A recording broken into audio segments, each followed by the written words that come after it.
लोकशाहीर अण्णाभाऊ साठे यांच्या 106व्या जयंतीनिमित्त कराड येथे आयोजित अभिवादन कार्यक्रमात आमदार डॉक्टर अतुल भोसले यांनी महत्त्वाची घोषणा केली।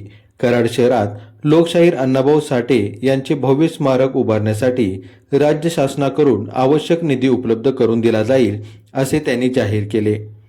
यावेळी बोलताना आमदार डॉक्टर भोसले यांनी अण्णाभाऊ साठे यांचे साहित्य, सामाजिक कार्य आणि शोषित वंचित समाजासाठी दिलेले योगदान प्रेरणादायी असल्याचे सांगितले। त्यांच्या विचारांचा वारसा पुढील पिढीपर्यंत पोहोचवण्यासाठी कराडमध्ये भव्य आणि सुसज्ज स्मारक उभारण्याचा संकल्प करण्यात आला। स्मारकासाठी नगरपालिकेतील नगरसेवकांनी योग्य जागा उपलब्ध करून द्यावी असे आवाहनही त्यांनी यावेळी केले।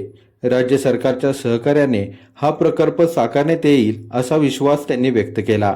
या कार्यक्रमाला नगराध्यक्ष राजेंद्र सिंह यादव, उपनगराध्यक्ष पोपटराव साळुंके, नगरसेवक गणेश पवार, उत्सव समितीचे अध्यक्ष अजित भोसले, विलास भोसले, विनोद भोसले, रमेश वायदंडे तसेच विविध मान्यवर, पदाधिकारी आणि कार्यकर्ते मोठ्या संख्येने उपस्थित होते। कार्यक्रमाच्या प्रारंभी लोकशाहीर अण्णाभाऊ साठे यांच्या प्रतिमेला पुष्पहार अर्पण करून अभिवादन करण्यात आले। आज लोकशाहीर अण्णाभाऊ साठे समितीच्या वतीनं मागणी करण्यात आली की कराडमध्ये लोकशाहीर अण्णाभाऊ साठेंचं भव्य असं स्मारक हे राज्य सरकारच्या माध्यमातून देण्यात यावं।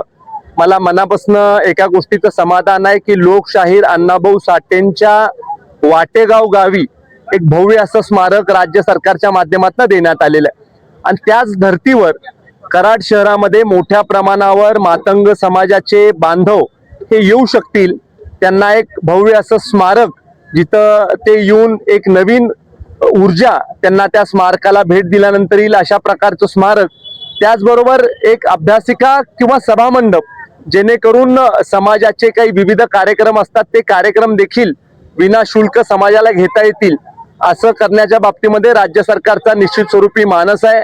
योग्य ती जागा जर का लोकप्रतिनिधींनी, नगरसेवकांनी मला सुचवली तर निश्चित स्वरूपी आपण त्याला लागेल तेवढा निधी हा राज्य सरकारच्या माध्यमातून देऊ आणि खऱ्या अर्थानं समाजाला एकत्रित करण्याचा हा एक प्रसंग असतो।